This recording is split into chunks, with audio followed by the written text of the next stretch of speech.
political landscape like never before. Although we began organizing in cities like New York and Chicago for decades, today we are in a position to transform the social, cultural, and political landscape of the country as our numbers grow in cities like Orlando, Miami, and Tampa. Since 1977, prominent institutions and individuals have contributed to the strengthening of Orlando's Puerto Rican diaspora.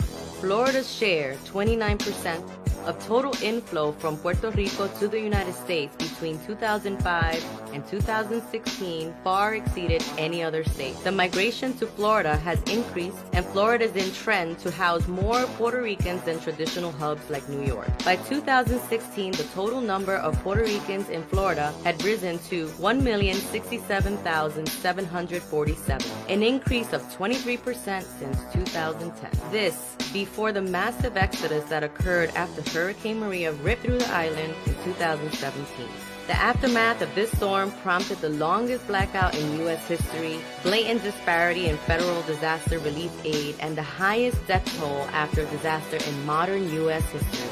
Puerto Ricans are American citizens, and as such, can register to vote in any and all elections once they are stateside. This political power is now being leveraged by Alianza for Progress. Alianza for Progress works hard to engage the Puerto Rican and Hispanic communities in Florida to be major actors in the decision-making process, propelling Hispanics into political office through strategies that use phone banking, texting, and Facebook, among other media, and creating a robust, informed, and enthusiastic street team of canvassers to reach out to our neighbors at their doors and at events.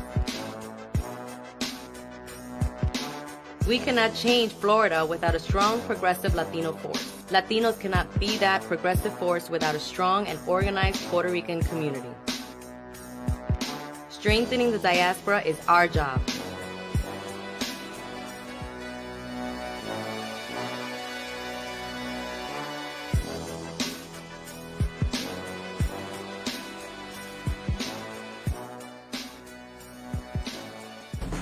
Together we are stronger. One force united for progress, for dignity, for Puerto Rico, and for Latinos here in Florida. Unidos somos más fuertes. Together we are stronger. Una fuerza unida para el progreso. Para la dignidad. Por Puerto Rico. And for Latinos here in Florida. Respeta a mi gente. Together we are stronger. More power for change. For growth. For equality and prosperity. Together we are a united America for all. Our future is Latino. Pa'lante Boricua. Together we are Alianza.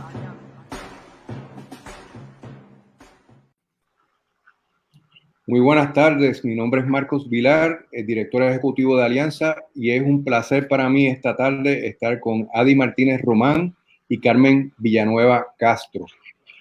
Para quienes no saben quiénes son estas dos compañeras, les voy a explicar un poquito sobre cada una y luego comenzamos con nuestro programa del día.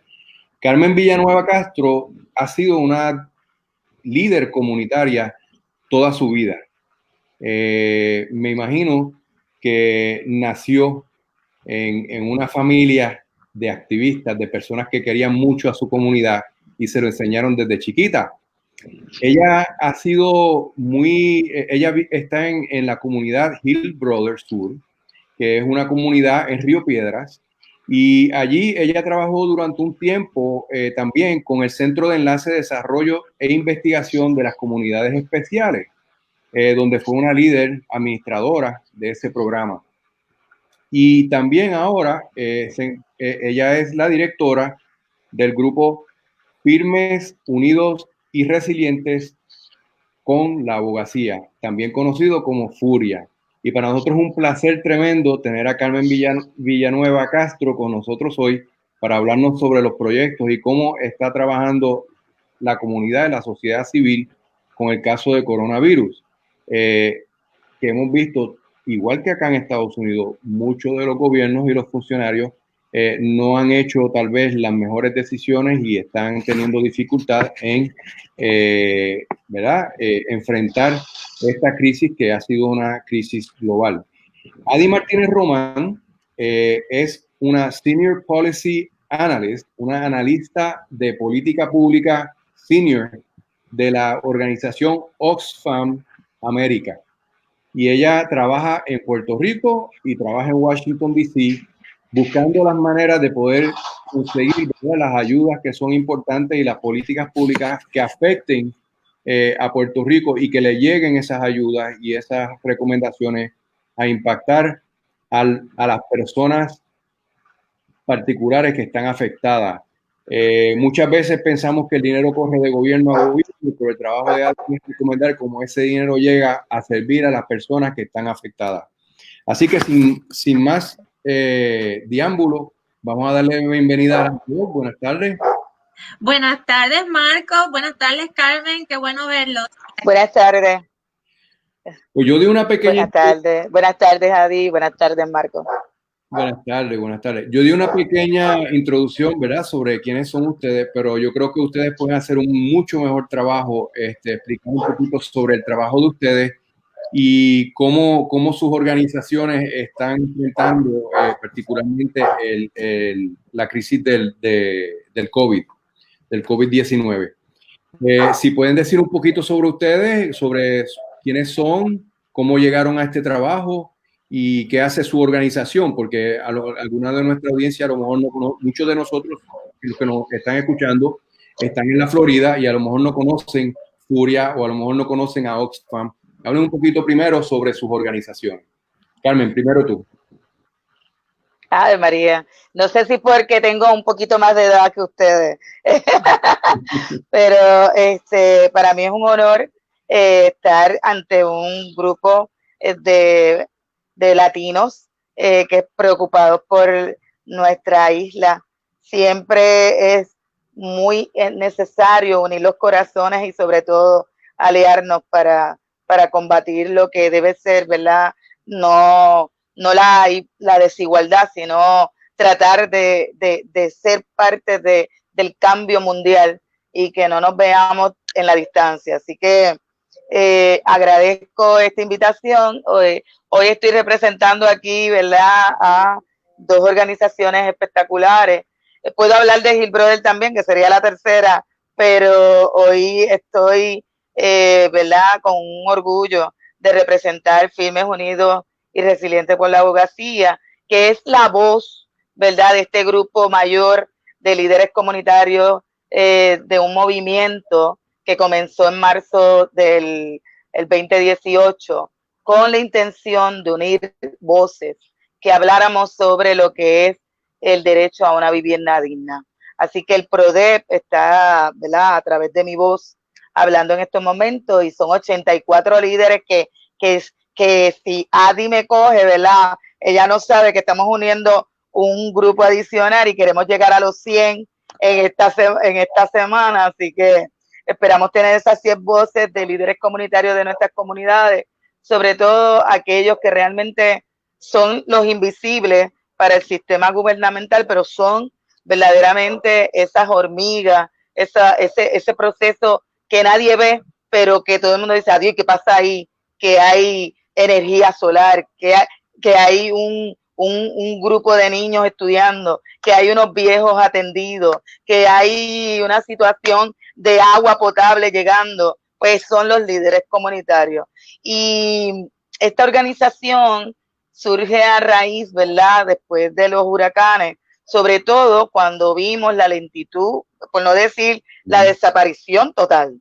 Eso no lo dije alto, lo dije bajito, del gobierno estatal, municipal, el federal, y ninguno se ponía de acuerdo y todos estaban en el mismo sitio y como que hablaban, pero ninguno se entendía. Así que en esa espera que desespera, pues los líderes comunitarios, antes, durante y después de los huracanes Irma y María, porque desde Irma muchas de nuestras comunidades sufrieron mucho daño y tuvimos que levantarnos con el dolor de pérdidas, ¿no?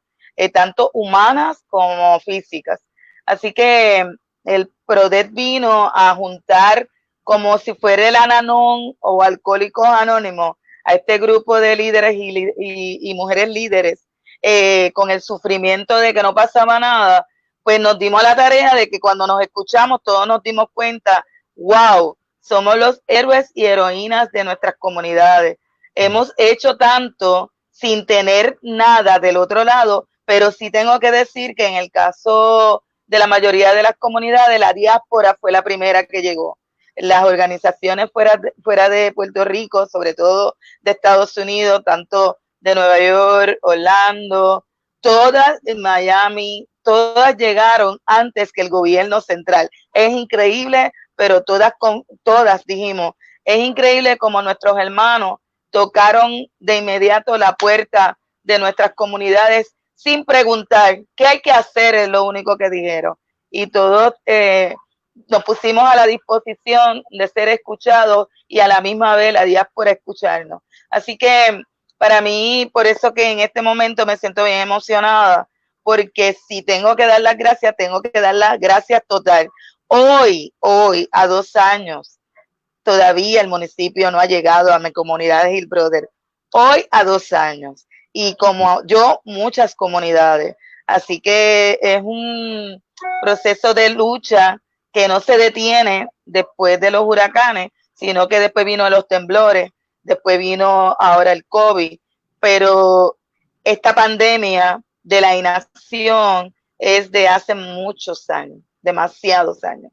Así que quiero dejar que Adi también explique, porque si no me quedo con el kiosco, pero hay mucho que hablar y qué bueno que nos dan este foro. Sí.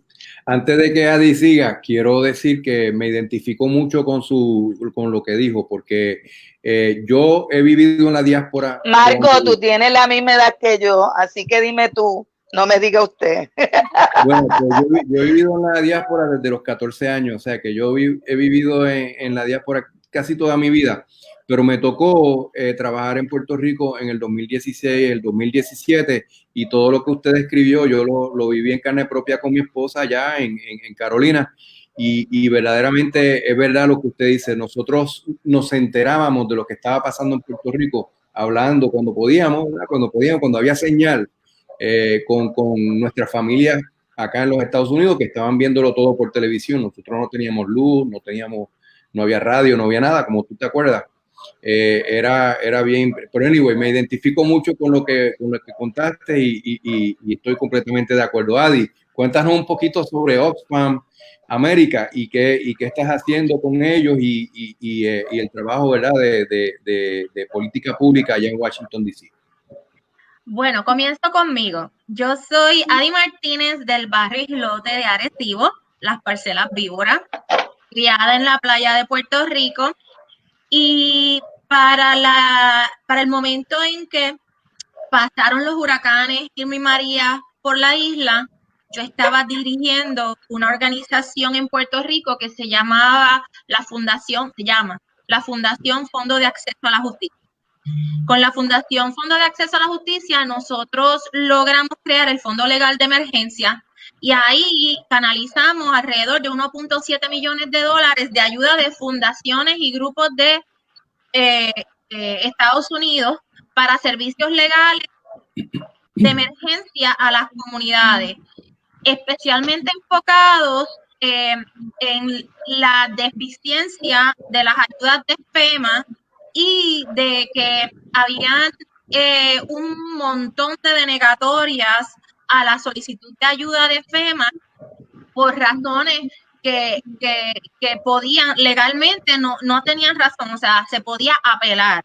Y nosotros hicimos un esfuerzo grande por mover esta maquinaria de apelar este caso de FEMA. Y ahí es que yo conozco a las personas de Oxfam. Oxfam llega a Puerto Rico. Oxfam es una organización internacional sin fines de lucro que lleva 70 años trabajando ayuda humanitaria alrededor del mundo en contra de la pobreza y llega a Puerto Rico. Estuvo en Puerto Rico hace muchos años atrás, pero llega nuevamente después de los huracanes, preocupados por, wow, la gran pobreza que existe en Puerto Rico. Como siempre decimos, el huracán destapó los árboles, pero también destapa una situación de pobreza que siempre ha existido y que después de los huracanes, de momento, todo el mundo se da cuenta. Y así comienza mi trabajo con Oxfam como colaboradora. Oxfam luego me recluta como analista senior después de un año, después del huracán, porque estimaba que se necesitaba una voz puertorriqueña en Washington, D.C. para abogar y para mover el asunto de las ayudas federales, y que hay una importancia en la interacción entre el sistema federal y el sistema estatal en Puerto Rico. Y ahí es que yo acepto la encomienda. Estoy acá por 2 años, que ya llevo 1, y estoy trabajando con procesos de abogacía que vamos obviamente a hablar un poquito más después, para apoyar la recuperación en Puerto Rico. Ese es el tema principal que estamos trabajando. Y también Oxfam tiene en Puerto Rico a una directora de programas que entonces trabaja con organizaciones específicas, programas de servicio directo. Qué bien, pues gracias, Adi, por explicar todo lo que está haciendo Oxfam y lo que estabas haciendo anteriormente también. El programa de hoy es para más o menos saber de primera mano cómo van las cosas en Puerto Rico con relación a COVID. Para mí me parece que Puerto Rico es como si nos hubiera dado una tras otra tragedia, una detrás de otra, empezando por la crisis fiscal. Hay que empezar por esa situación que fue creada por los políticos y por el sistema de préstamos sin control que existía, que básicamente facilitaron que esos préstamos se pudieran dar probablemente en muchos casos ilícitamente. Pero la crisis fiscal, luego los huracanes, luego los terremotos y ahora una pandemia global. Es como, ¿qué más puede aguantar esta bella isla, ¿verdad? Esta pequeña isla de nosotros? Pues, como dijo Carmen, muy resiliente, ¿verdad? Tal vez uno de los pueblos más resilientes, en mi opinión, que hemos visto con todo lo que ha pasado en Puerto Rico en estos recientes años. Definitivamente nos hemos comprobado que somos un pueblo fuerte. Pero cuéntenos un poquito sobre lo que está pasando con esto del COVID-19 en Puerto Rico, la cuarentena, cómo se ha bregado, cómo las personas han reaccionado y dónde estamos hoy en día con la pandemia. Bueno, yo creo que se te olvidó también el proceso que se hizo de manera pacífica de sacar un gobernante, que yo creo que pues también dimos cátedra de un país que tiene mucha sabiduría y que sobre todo, ¿verdad? Es un país que demostró que puede hacer las cosas teniendo en cuenta ley y orden. Yo creo que a pesar de que siempre nos miran como aquellas personas que todavía no hemos salido de los taparrabos, ¿verdad? Porque siempre quieren demostrar que tenemos una capacidad por debajo de lo que siempre hemos sido. Así que hoy, como siempre, pues tenemos un sistema gubernamental totalmente desarticulado. Ni siquiera puede bregar con un asunto que es hacer llegar, ¿verdad?, todo lo que tiene que ver con el dinero que ha sido desembolsado para poder llegarle a la gente que hoy en día tiene hambre porque no tiene cómo comprar alimentos para su familia, cómo pagar sus deudas, porque se han quedado sin empleo por el cierre, ¿verdad? Que no estamos criticando el cierre porque creo que fue un modo correcto de detener, ¿verdad?, la propagación, pero a la misma vez con ese cierre tenían que venir otras estrategias para atender las necesidades que surgían con el cierre. Como pues no tenemos ingresos, pues no hay manera de acceder a los alimentos. Así que el gobierno totalmente alejado, no sé si has visto las noticias, las filas enormes de gente que llega a las 2 de la mañana hasta horas de esta tarde. Tú tienes todo el centro de convenciones, toda la isleta, llegando casi a San Juan con carros pendientes a que se le atienda de 3 meses ya, pendiente a que se le bregue con el asunto de desempleo. En el caso, ¿verdad?, de la reacción al Departamento de Salud, la mayoría de nosotros y nosotras en Puerto Rico, no confiamos en los datos de lo que están presentando, tanto de la gente que está infectada como la gente que ha muerto. Por lo que vivimos en Irma y María, de los datos numéricos, que todos nosotros lo sabíamos, menos el gobierno, es como los cuernos, ¿verdad? Y perdone la expresión, solamente lo saben la otra gente, excepto la persona que lo está viviendo. Así que es lamentable cómo nosotros sostenemos económicamente la inacción y totalmente lo que no opera para tocar la realidad del país. ¿Qué hemos hecho nosotros, las comunidades? Primero, identificamos y visibilizamos la situación del hambre. Fue el primer punto que tocamos y lo tocamos, yo creo que es sumamente espectacular porque todos los medios lo tocaron y empezamos a gritar sobre el asunto del hambre en Puerto Rico. Los comedores escolares estaban cerrados y no sé si conoce Marcos, que en Puerto Rico muchos niños, esa es la primera y única comida caliente que tienen en el día, ¿verdad? Porque vivimos en la Suiza de las Américas, pero realmente estamos en un país totalmente empobrecido por eso mismo, por la falta de transparencia y distribución de los fondos del país. Así que una de las cosas que se movió y empezamos a demostrar que sí, nuestras comunidades con mucha dignidad no pedían, pero estaban pasando hambre, pues demostrando casos. Así que se empezó a abrir todo este espacio, ¿verdad?, de esfuerzo social, donde se comenzó a distribuir, y hoy 3 empresas privadas, no gobierno, 3 empresas privadas, distribuidoras nacionales, han asumido el rol protagónico de pedir, ¿verdad?, al Departamento de Agricultura Federal una propuesta para distribuir cajas de alimentos por todo el país.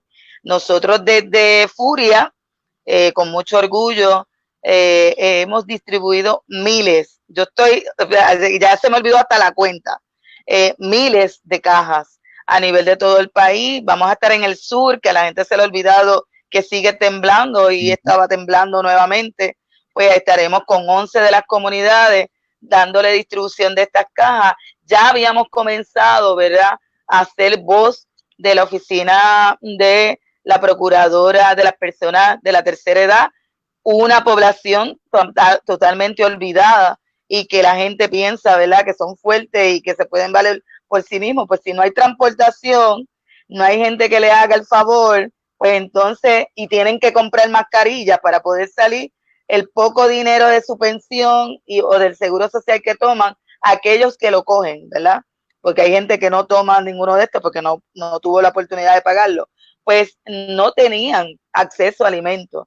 Así que orgullosa del proceso del PRODET y de Furia, pues ya hemos distribuido 4.880 cajas de alimentos a personas mayores de 60 años, y ya vamos por 4.000 cajas de alimentos, y hemos tocado desde Fajardo, Luquillo, Río Grande, y hemos llegado a Guayanilla, hemos estado en el centro. Así que estoy feliz porque eso es lo que yo quiero que pase, que la gente sepa que hay los recursos y que lo que tenemos que hacer es ponernos a la disposición de hacer la distribución. El COVID no nos va a detener como país. Lo que nos puede detener es la inacción, y la inacción no es desde el espacio comunitario, la inacción es desde el gobierno, y qué bueno que se destapa que es el gobierno el que no funciona, sino que nosotros estamos funcionando. Adi, yo te conocí trabajando en Washington en un cabildeo que hicimos el año pasado, en septiembre, para el segundo aniversario de María. Así mismo. Trabajando con el tema de Power for Puerto Rico, y lo que estábamos tratando de lograr en ese entonces era impulsar que más fondos federales llegaran a Puerto Rico, no nuevos, los que ya se habían aprobado por el Congreso, los fondos que ya llevaban aprobados por Congreso meses y estaban detenidos en las diferentes agencias del gobierno federal. ¿Cuál es el reto para ti dentro del COVID ahora mismo, el reto mayor en términos de, ¿verdad?, de ayudar a Puerto Rico para nosotros acá en la diáspora, pero también el impacto directo que esa dificultad o ese reto produce en las comunidades en Puerto Rico como Hillsborough. Sí, como indica la compañera, el reto mayor cuando surge el COVID-19 y las órdenes de cuarentena y lo que en inglés le llaman shelter in place y la orden del toque de queda, de lockdown, incluía el asunto del acceso a alimentos, a transportación para poder acceder a estos alimentos, el asunto de las personas sin hogar, totalmente abandonadas. Tenemos el problema de que las personas no pueden pagar sus viviendas porque no tienen ya trabajo. Tenemos madres, jefas de familia, ¿verdad?, que son las más afectadas porque entonces tienen a sus niños y pierden su trabajo y no tienen recursos para poder cubrir todos esos gastos. Entonces, todos estos problemas se exacerban, ¿verdad? Que es una pobreza que ya existía en Puerto Rico y es una pobreza que existía en Puerto Rico ya azotada por 3 desastres, ¿verdad? 2 huracanes, múltiples terremotos, más la crisis económica. Entonces, ¿cómo tú vas a pedirle a una población que se quede en la casa, que haga shelter in place, cuando todavía tenemos casas que tienen toldos azules? Cuando hay miles de personas viviendo en casas con grietas en el sur, todavía tenemos muchas personas que se quedan fuera de sus casas porque la tierra sigue temblando.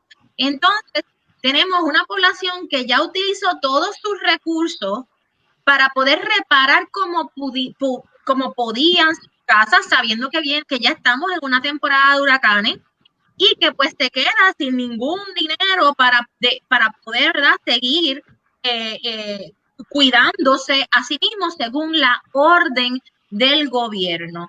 Tenemos entonces el problema de que no ha habido una recuperación efectiva después de los desastres. La ayuda federal ha sido altamente centralizada a través de Vivienda y el CORTRI, que son las 2 agencias en Puerto Rico que manejan estos fondos, y la tendencia a nivel federal no es reconocer el papel de la sociedad civil, sino asignar un coordinador federal que nosotros ni sabemos qué está haciendo durante estos 3 meses. El jueves, el Omar Marrero, que dirigía el CORTRI y que ahora dirige a FAF, dijo que el coordinador federal estaba haciendo un trabajo fantástico. Pues mire, nosotros no sabemos qué es lo que está haciendo el coordinador federal, porque nosotros no sabemos nada, y en Puerto Rico no se ha construido ni una casa. Salió hoy el artículo de periódico, ni una casa con los fondos CDBGDR todavía, los fondos CDBGDR para María. Así que imagínate que entonces después de los huracanes, después de los terremotos, también en el sur estamos recibiendo información de la dificultad de las personas poder obtener fondos de FEMA, habiéndose aprobado solamente 30% de las ayudas, de las solicitudes de ayuda, y con un nivel de ayuda bien bajito. La gente está recibiendo $3,000 para reparar una casa de grietas, llena de grietas. O sea que es una situación bien vulnerable porque para esas personas ni siquiera se han aprobado fondos de reconstrucción todavía. Y pues en ese sentido, nosotros en Oxfam hemos estado abogando por varias cosas que vamos a mencionar, pero quería recalcar el asunto de que la sociedad civil puertorriqueña, estamos hablando de organizaciones sin fines de lucro, organizaciones de base de fe, líderes comunitarios, junto con la diáspora, sociedad civil americana, junto con la diáspora, son los que han atendido las emergencias en Puerto Rico. Ahora con el COVID-19 nace un grupo y varios grupos que recopilan muchas organizaciones tratando de asegurar que las vulnerabilidades y las cosas que están pasando sociales sean atendidas. Pues no se le da el rol ni se le da la participación que se necesita en la toma de decisiones, tanto en el gobierno central de Puerto Rico, que no los ha reconocido, ni en el gobierno federal, que siguen las ayudas centralizadas. Esto para nosotros es el principal problema para la recuperación de Puerto Rico y que hace hasta más vulnerable a la pobreza en Puerto Rico. Sí, Michael, quería añadir, si me permite, claro, de lo que también está diciendo Adi. Es bien importante que tanto FEMA como HOT, ambos diariamente cambian las guías.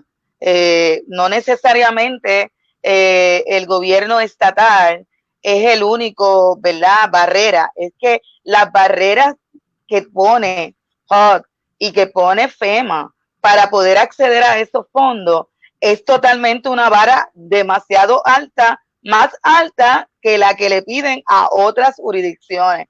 Por ejemplo, ¿cómo vamos a construir si tienes un país que tiene una deuda que no puede pagar y a pesar de todo eso, que ha pasado por tantas cosas, le estás pidiendo que lo que pida sea por reembolso? O sea, ¿cómo yo voy a trabajar si no tengo chavo para pagar?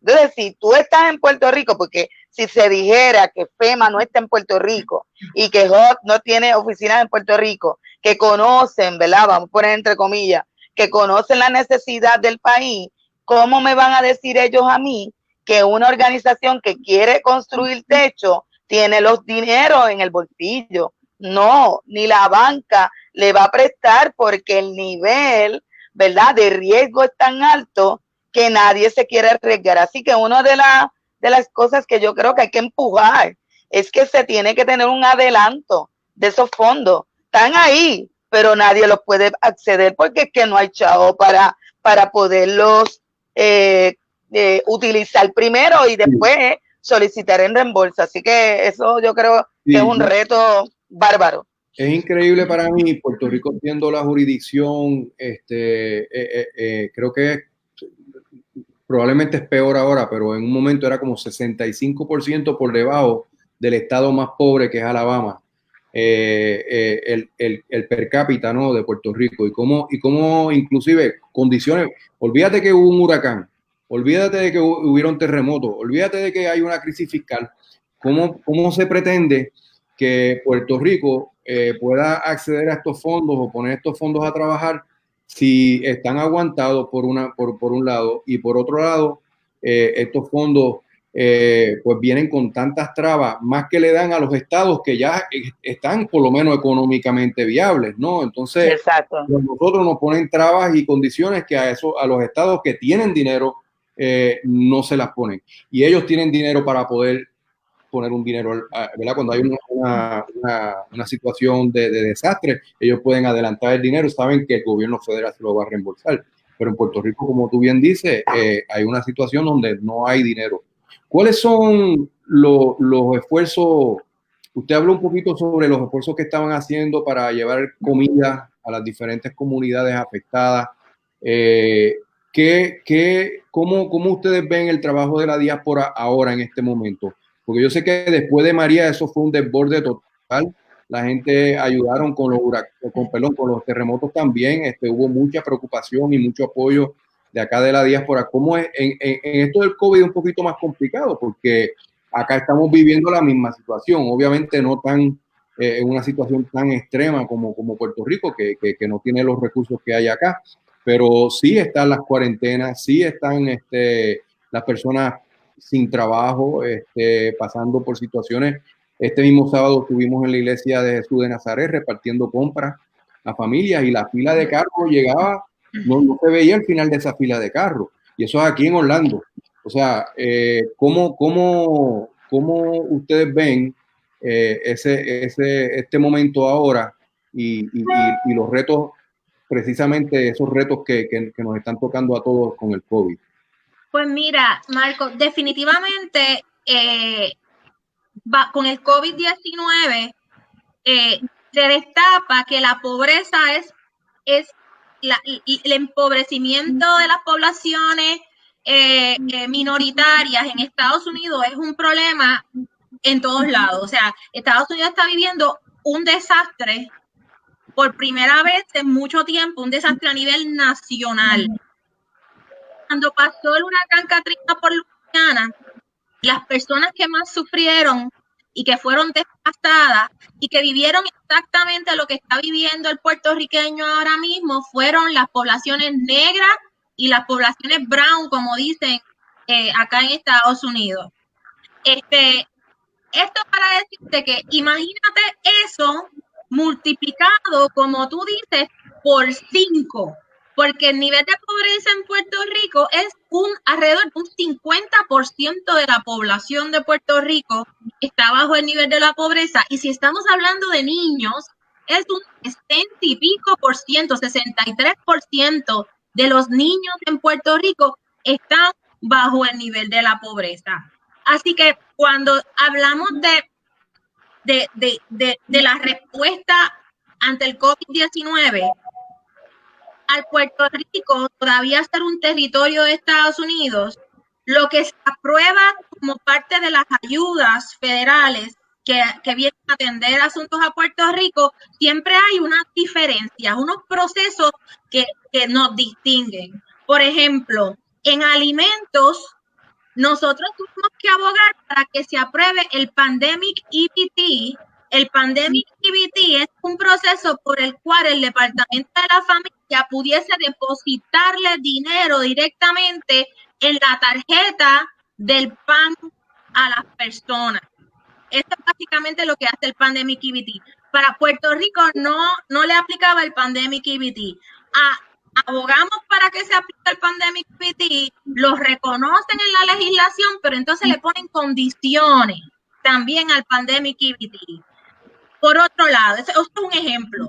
Otro ejemplo es el Departamento de Educación. En el CARES Act se aprobó dinero para que el Departamento de Educación pudiese atender las necesidades de los niños ante el COVID-19.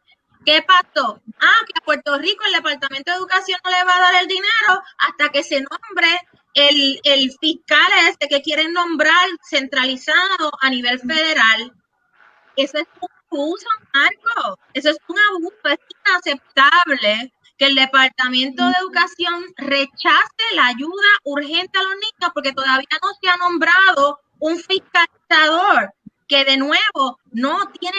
Siempre que se nombre un fiscalizador en Puerto Rico es un americano nombrado por el presidente que no tiene ningún conocimiento de cómo el cobre se bate en la isla. Entonces, si tú te vas a solucionar algo en Puerto Rico, con quien tú tienes que trabajar es con los grupos, con las organizaciones comunitarias que ya están haciendo el trabajo. Este es otro ejemplo.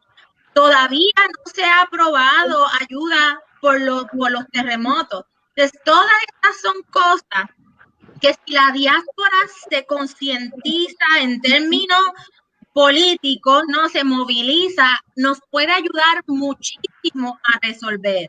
Nosotros necesitamos, por ejemplo, otro ejemplo que es bien clave para Florida, y si tú me permites te lo voy a explicar. Hay una legislación que ya fue aprobada en la Cámara de Representantes en el comité, que es para solucionar el asunto de que le den ayuda a las personas que no tienen un título formal de su vivienda después de un huracán. Porque en Puerto Rico, y eso también pasa en Estados Unidos y pasa en Florida, hay gente que no tiene formalizado el título, pero no quiere decir que esa no sea su casa o que no viva allí. Entonces, pues FEMA le deniega ayuda porque no puede probar que vive en su casa y que esa es su casa, que no la está rentando. Hay una legislación que sometió el PAYAT y que fue coautoría de Jennifer González, que está estancada allí en la Cámara de Representantes y que también fue sometida en el Senado. Pues nosotros estamos en comunicaciones con las oficinas de Rubio, con las oficinas de Rick Scott, que son de Florida, para tratar de insistirle, miren, esta legislación es importante, tenemos ahora un huracán, no podemos seguir arriesgando que las personas no tengan techo, que no tengan casa segura, estamos en una pandemia, la gente necesita tener su casa, porque usted no se pone de coautor, y esta presión política desde Florida es esencial para los puertorriqueños.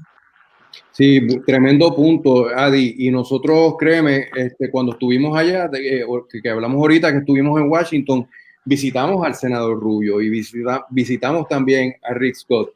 Y me parece a mí interesante, ¿verdad?, que tú traigas ese tema cuando sabemos que aquí en Florida a ellos les encanta hablar de Puerto Rico y lo mucho que quieren a Puerto Rico y lo mucho que ayudan a Puerto Rico, pero a la hora de resolver de verdad, a la hora de pasar no se hacen ni siquiera autores de los proyectos.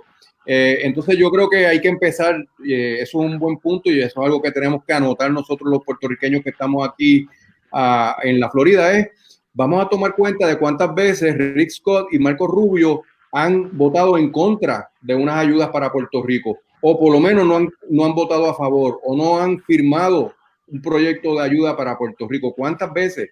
Han sido muchas, y nosotros tenemos que empezar a cobrarle factura a esos políticos que dicen que son tan buenos con los puertorriqueños y que se pasan viajando a Puerto Rico a sacarse fotos después de los huracanes y a sacarse fotos después de los terremotos con la gente que están afectada, pero a la hora de ellos poder hacer algo, que es firmar allí o convencer al presidente de su propio partido a que haga algo por Puerto Rico, pues no, mira, ahí no se oye nada, calladito, buchipluma nada más, como dicen por ahí. Yo la verdad es que, mira, me diste cuerda, Adi, perdona, me diste cuerda. No, y si quieres, yo te voy a seguir dando cuerda. Tú sabes que siempre dicen que, no, pero es que ya hay mucha ayuda en Puerto Rico y la ineficiencia del gobierno es culpable de que no haya pasado nada. Pues entonces yo les digo, pero es que nosotros le hemos dado la solución ya. No trabajes con el gobierno de Puerto Rico la recuperación por desastre. Trabájalo con un comité de organizaciones de la sociedad civil. Ahora mismo, por la pandemia, se organizó una cosa que se llama el Task Force Social del Pueblo. El Task Force Social del Pueblo son más de 150 organizaciones que se están reuniendo bisemanalmente. Los comités se reúnen todas las semanas con soluciones y propuestas específicas. Este es el que le serviría a los congresistas en Estados Unidos para realmente solucionar. Tú no sigues nombrando fiscalizadores y coordinadores federales que siguen trabajando con la misma gente del gobierno, que siguen siendo políticos que trabajan a través del clientelismo y buscando sus propios intereses. Tú trabajas con la gente que realmente está ayudando a las poblaciones pobres en Puerto Rico, y eso se le Adi, peor aún, lo estamos pagando con el dinero local, tampoco se paga con dinero federal. Eso es lo que hay que decirle al país. De los fondos federales no se toca para el salario ni de la Junta Fiscal, ni cada cosa que me ponen, lo pagamos de los chavos que se recogen en el país. Y entonces nosotros caemos en un juego, no, es que los federales, es que nos están robando también ellos, siendo ineficientes, porque de que estén fiscalizando, hello, aplauso, no he visto que nadie ha caído preso, los que cayeron presos eran federales también. Así que a mí me gustaría, ¿verdad?, que ¿por qué el dinero de nuestro país no está distribuido de manera eficiente? El gobierno federal tiene culpa, al igual que el gobierno estatal, porque ellos están con los ojos puestos en esa fiscalización que nadie sabe el resultado. Yo no sé si pitcher como decimos aquí, pitcher y catcher, pues están juntos, porque yo no saco uno del otro, están actuando y yo en una de estas estas hipótesis, es que quieren vaciar la isla sin gente acá adentro, para ellos valen más, porque esto es un paraíso, así como lo dicen. Y yo para mí que lo que quieren es tener aquí los yates, los botes, todas las cosas estas maravillosas, pero no tener al puertorriqueño y puertorriqueña desde la isla. ¿Qué sé yo? Se me zafó. Carmen, yo he pensado eso muchas veces, por muchos años, que eso puede ser una realidad de lo que está pasando. Pero yo quería, Carmen, yo me voy a salir del libreto aquí, de lo que nosotros íbamos a hablar un poquito, porque tú hablaste ahorita del verano del 19 y hablaste de ese momento glorioso para Puerto Rico. En ese momento había mucha presión porque habían unas investigaciones federales con lo que estaba pasando, con las ayudas de María, y habían unos funcionarios que estaban en el chat que de momento cuando se fue Rosselló se desaparecieron también, y con la desaparición de toda esa gente las investigaciones también, pero uno empieza a ver después en las campañas del presidente Trump corriendo con puestos en la campaña de Trump asignado por el presidente de la Junta de Control Fiscal. O sea, sale Ricky Rosselló, se da ese gran momento en Puerto Rico y después como que hay como un respirar así y se fueron las investigaciones, se fueron se desaparecieron. Claro está, hubo unas manipulaciones ahí de las cortes con los teléfonos, ¿verdad?, celulares que no entregaron, pero el que hizo ese caso de celular, Elías Sánchez, ¿no? ¿Qué se llamaba él? Uno de ellos. Pues ahora está con la campaña de Trump. Bueno, pues mira, a lo mejor ese es el precio, ¿verdad? De zafarse uno de una investigación e irse con Trump. Ay, Dios mío, entonces, ¿verdad? Lo que tú dices pitch and catch, ¿verdad? Ahí está, más claro no se puede ver. Bueno, yo pienso, Marco, que en nuestro país no es la primera vez que ocurre, ¿verdad? Y es lamentable que nuestro sistema judicial, ¿verdad?, de nuestro país tampoco sea confiable. Yo apuesto como el Task Force Social del Pueblo a hacer un gobierno paralelo y que ese gobierno paralelo tenga un poder de ya, ¿verdad?, identificar quién nos está fastidiando como país, pero también llevarlo a un tribunal del pueblo y que nosotros podamos ya eliminar eso de que no va a pasar nada, porque renuncia es sinónimo de que no va a pasar nada, pues nosotros hacerlo es una vergüenza. Y tengo que decir, ¿verdad?, en otros países la cantidad de muertos ocasionados por la ineficiencia no fue por los huracanes, porque tenemos que aclarar que los 4,000 y pico de vidas, no fueron 3,000, 4,000 y pico de vidas que se fueron con los huracanes Irma y María, no fueron ocasionados por los huracanes, fueron ocasionados por la ineficiencia gubernamental, por el desdén, por el dejadez, por la corrupción. Y yo no veo que aquí estemos demandando por ese, yo no sé si se llama genocidio o cómo se llama, pero oye, es un crimen humano lo que se cometió en nuestro país y hay que llevarlo a un tribunal para que todos estos charlatanes, porque no quiero decir la palabra que diría en el pueblo y diría en el barrio, ¿saben? Pero ustedes saben y se imaginan cuáles son las palabras que voy a decir, porque esa nada más acción nos va a dar orgullo, porque no es justo que nosotros hemos perdido tantas vidas porque no teníamos energía eléctrica, por los charlatanes ineficientes, porque teníamos contratos dados a un montón de empresas y se fueron un montón de dinero, pero la gente seguía con el problema de la salud deteriorándose.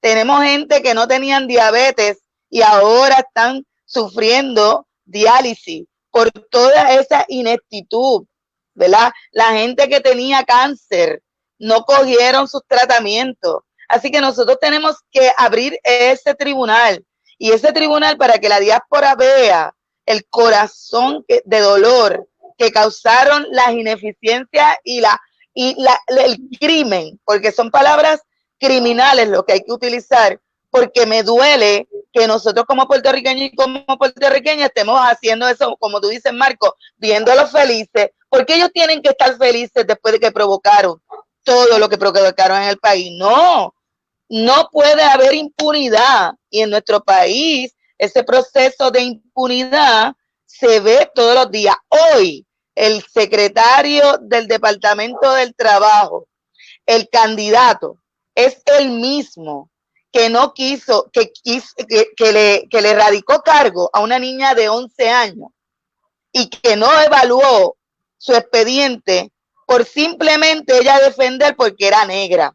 Ha mentido en varias ocasiones en la investigación y ese va a ser el secretario posible de Educación del Departamento del Trabajo. Por eso que te digo que yo no sé si le estoy dando un ejemplo a mis muchachos, a la nueva generación, de que si tú eres corrupto, si tú eres una persona con pocos valores, esos son los exitosos. Pues no, tenemos que detener eso en el país porque eso es lo que ha hecho que gente tan maravillosa como tú hayan tomado la decisión de irse de nuestro país. Nosotros necesitamos gente que se quede aquí, que se queden con los valores que tenemos los puertorriqueños y las puertorriqueñas y no permitir más que esta cosa, oye, porque tenemos abogados, no por nadie, pero tenemos abogados que ni votando se acaban.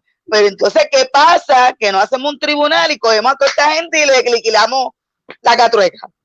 Bueno. No es violencia lo que he hablado, no es violencia. Tenemos mucho que hacer, pero con ese ánimo y con esa, ¿verdad?, energía que tiene Carmen Villanueva Castro, vamos definitivamente a poder hacer algo. Quiero dar una oportunidad a coger algunas preguntas del público, pero antes de eso, comentar que este es un año electoral, es el año 2020, y desde acá, desde la Florida y desde Pensilvania y desde Ohio y de muchos otros lugares donde la diáspora está creciendo en números grandes, nosotros podemos hacer un impacto fuerte acá en el gobierno americano, en el gobierno en Washington, votando y logrando que tengamos al fin un presidente que muestre un poquito de simpatía, aunque sea un poquito. Es que lo que nos ha tocado ha sido una persona que básicamente nos da patadas cuando estamos en el piso. Marco, y tú sabes que él nos debe 62 millones. No sé si tú sabes que él tiene un préstamo de 62 millones que se declaró en quiebra y no lo pagó. Y parte de nuestra deuda sería cobrarle a él los 62 millones. Bueno, es que la gente como él siempre van a estar señalando las deudas de otros y nunca van a estar escondiendo las de ellos. Pero ya a él le tocará su momento. Y en Puerto Rico también. Yo creo que, mira, Adi, estoy seguro que tú en Washington te enfrentas con esto. Nosotros nos enfrentamos con esto aquí en Florida. Nos enfrentamos en Nueva York con la prensa, en donde quiera que estamos haciendo. La gente está un poquito cansada de escuchar a Puerto Rico y que siempre, mira, estamos pidiendo dinero y ayudas federales y esto y que lo otro para poder ayudar a Puerto Rico. Pues claro, si la ayuda que llegan y que se dan nunca llega a la gente, pues entonces ellos dicen, bueno, pues tienen que cambiar el gobierno. Pues bueno, pues eso toca cada 4 años. Pues mira, este es un año donde podemos hacer eso. Y yo creo que tanto acá en Florida como en Pensilvania, en Ohio, también en Puerto Rico, hay que ver cuáles son esas alternativas que van a ser mejor para nosotros. La democracia, para mí, es el único sistema donde uno puede enfrentar la corrupción. Y a veces no nos damos cuenta, pero vamos perdiendo, las democracias se van perdiendo poquito a poco, no se pierden de la noche a la mañana. Y lo que ha pasado en Puerto Rico ha sido un lento proceso de ir perdiendo el poder del voto de la gente, porque votamos por un partido o el otro, siempre tenemos aparentemente una situación donde ninguno de los dos resuelve y pensamos que pues en 4 años a lo mejor le llega uno de los mismos, ¿verdad? De los mismos a resolver. Yo creo que está pasando algo interesante en Puerto Rico, especialmente con la juventud que están mirando alternativas y cosas. ¿Verdad? Hay un partido nuevo que está creciendo, que tiene ahora candidatos en muchas diferentes posiciones. En las pasadas elecciones hubieron muchos candidatos independientes. Aquí en Estados Unidos no tenemos esas opciones. Siempre todavía tenemos que votar por uno o por el otro. No tenemos una tercera opción.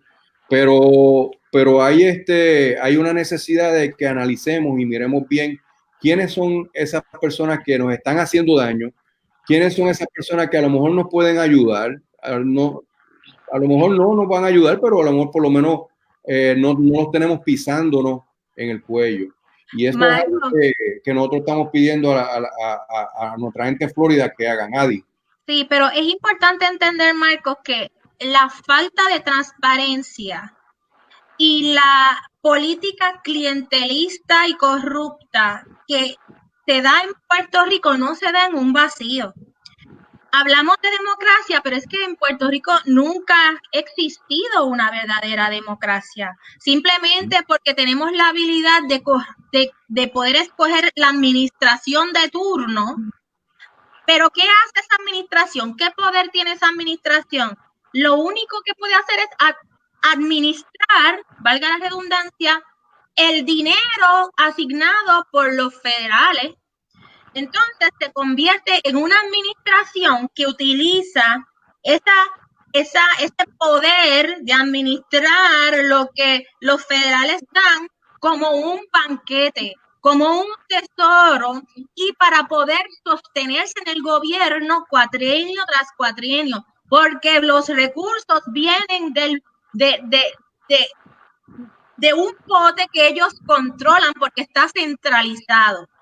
Por eso Oxfam, en todos los países donde hay problemas de transparencia y de corrupción, ¿cuál es la solución? Descentralización. No podemos seguir concentrando los poderes en las manos de unos poquitos, sino que hay que empezar a darle participación en decisión, en toma de decisiones y en fiscalización a los más cercanos a las personas vulnerables. Y los más cercanos a las personas vulnerables son, sí, los municipios, pero no solo los municipios, las organizaciones de base comunitaria, las organizaciones sin fines de lucro, los líderes comunitarios, la sociedad civil en toda su variedad. No puede ser que la toma de decisiones esté en esos mismos que han estado en control del pote. El pote tiene que soltarse, porque en Puerto Rico hay, como dice Carmen, una cultura cívica amplia. Nos tiramos a la calle a sacar el gobierno de manera pacífica. Pero ¿qué pasó? Que los que quedaron están haciendo lo mismo. Están haciendo lo mismo, porque tuvimos el escándalo de las pruebas. Yo no sé si te enteraste del escándalo de las pruebas. Una cosa escandalosa, hay escándalo tras escándalo, el de los almacenes, el de la guagua blindada que desapareció. El Departamento de Educación. Y entonces nosotros seguimos diciendo, y por eso nosotros sometimos un proyecto que estamos trabajando con oficinas aquí en la Casa de Representantes, la oficina del grandioso Chuy García, que estamos trabajando un proyecto para descentralizar esa toma de decisiones en la recuperación y ponerlo en una sociedad civil puertorriqueña, un comité de trabajo de la sociedad civil puertorriqueña. Así poco a poco descentralizando, y yo sé que eso también hace Furia. Furia lo que hace es acompañar a los líderes comunitarios para darle voz y participación en la toma de decisiones. Es la única manera de practicar la democracia, Marco. Es practicando es que se hace la democracia. Exacto, la libertad se vive, no se habla. Exacto. Exactamente. Quiero ver si hay algo, preguntarle a Cristina que está tras bastidores, a ver si hay algunas preguntas que nos ha hecho el público. No hemos tenido preguntas del público, muchos comentarios, pero no hay preguntas directas, así que vamos entonces a unas palabras de cierre. Adi, voy a comenzar contigo en el cierre. Comencé con Carmen en la apertura, pero vamos a comenzar contigo en el cierre y dejar a Carmen, que es la directora de Furia y que ha hecho unos argumentos tan emotivos aquí hoy y tan fuertes porque vienen de la base, vienen de las comunidades. Hay una pregunta, dice Adi, ¿qué podemos hacer desde la diáspora? Pues mira, mis palabras de cierre iban a ser precisamente un llamado a la diáspora. Yo les voy a mencionar 5 cositas rápidas. O sea, tenemos que empujar para que el gobierno federal en el Congreso atienda a Puerto Rico con equidad. O sea, que tengan igual acceso a lo que tienen los demás estados, a cosas como el Pandemic EBT, que es los alimentos que pueden llegar directamente a las personas y no depender de un gobierno corrupto que no quiere abrir los comedores. La cuestión de los fondos de educación, que se suelten los fondos de educación, que es tan importante para los niños y niñas en Puerto Rico. La aprobación del Housing Survivors of Major Disaster Act, que eso es lo que ayuda con lo de FEMA. Eso es importante. La ayuda para lo de los terremotos. Y obviamente empujar que se descentralicen los procesos mediante la creación de un task force social de la sociedad civil puertorriqueña. Nosotros pensamos que la diáspora puede mirar a los candidatos ahora que vamos a ir a las elecciones y ejercer una presión enorme en su toma de decisiones en estos próximos meses. Y pues sería esta mi petición: miren a esos candidatos, presionenlos en tomas de decisiones y además exijan un trato equitativo para Puerto Rico en términos de transparencia y en términos de efectividad del gobierno. Esto es un trabajo de dos. Es trabajo del gobierno federal con el gobierno de Puerto Rico, no es solamente el gobierno de Puerto Rico. Y pues que muy agradecida por todo el trabajo que la diáspora ha hecho a través de estos desastres que nos han dado a la isla muy duro. Gracias, Adi. Carmen, unas últimas palabras para nosotros. Cierra el programa y espero que ambas regresen en algún momento a darle continuidad a esta gran conversación. Primeramente, gracias, Marco. Gracias por abrir este espacio para este diálogo tan sincero y tan transparente. Gracias a la diáspora. Yo no los veo como diáspora, los veo como puertorriqueños y puertorriqueñas que están en el otro lugar, pero tenemos la misma bandera y el mismo corazón. Y lo otro es que hablen de equidad, de igualdad. Los puertorriqueños en las islas aportamos tanto o igual que los puertorriqueños que están fuera. Sin embargo, recibimos cantidades distintas. El seguro social que pago yo aquí es el mismo que paga cualquier puertorriqueño o puertorriqueña o cualquier persona que vive en Estados Unidos. Sin embargo, la cantidad que me dan aquí, que lo voy a recibir aquí, aunque sea diferente, pero lo voy a seguir gritando, es distinto. No somos mantenidos, no. El sistema federal quiso tenernos como país, pero sí nos ha utilizado, sí ha sacado de nuestra riqueza. Esto no es un país de rodillas, somos un país siempre de pie. Y como Marcos mismo mencionó, es increíble cómo nos mantenemos resilientes. Damos cátedra de eso. Así que a la diáspora, dejo ese nombre para otra gente, a mis hermanos y hermanas boricuas, porque ser boricua es distinto a ser puertorriqueño, eso lo dejamos para el próximo programa, para que me inviten. Creo que somos una misma línea y aquí necesitamos que ustedes regresen. Nuestro país está necesitado de todos ustedes, de todos los que le invertimos en una educación universitaria y que queríamos que se quedaran aquí. Sí, necesitamos que estén. No de paseo, no. Queremos que regresen y exijan desde aquí los mejores salarios, las mejores acciones para ustedes, la equidad y sobre todo, ¿verdad?, la unión de una sociedad puertorriqueña que no tan solo ha sufrido una pandemia, ha sufrido la esclavitud y ha sufrido los inventos de estudios científicos y han utilizado a nuestras mujeres y todo lo demás y hemos pagado el doble de lo que ahora recibimos. Así que gracias compañeros de los Estados Unidos, gracias por siempre mirarnos. Y a ese joven que hizo la pregunta, ¿qué hacemos? Pues nada, nos juntamos, hablamos y decidimos, porque para eso es que estamos. Gracias. Ese es Rubén Lebrón de Carolina, pero que ahora está viviendo en Orlando. Adiante, que se venga para acá, que yo pa' puesto a él. Bueno, Carmen, te voy a decir, he conocido varias personas en estos días que están regresando a Puerto Rico y la verdad es que uno se pregunta, ¿verdad? Uno siempre quiere volver, y uno se pregunta, pues, ¿será el momento ahora o no será el momento? Pero es una pregunta que yo sé que muchos puertorriqueños se siguen haciendo todos los días, y sé que hay varios que están regresando, y los que yo he conocido y he hablado con ellos que están regresando son de los buenos, así que Qué bueno. los refuerzos van de camino y seguirán llegando también. Y sigan la gran labor que llevan. La verdad es que ha sido un placer hablar con ustedes esta tarde y las tendremos nuevamente, estoy seguro, en algún momento las llamamos y las traemos a hablar otra vez aquí con nuestra audiencia. Un abrazo. Marco, muchas gracias. Mañana vamos a estar en inglés. Mañana vamos a estar en inglés, aunque no va a estar Carmen, pero voy a estar con otra persona de Furia en inglés. Yo te traduzco, no te preocupes. Gracias, Marco. Nos vemos, gracias. Gracias, Adi.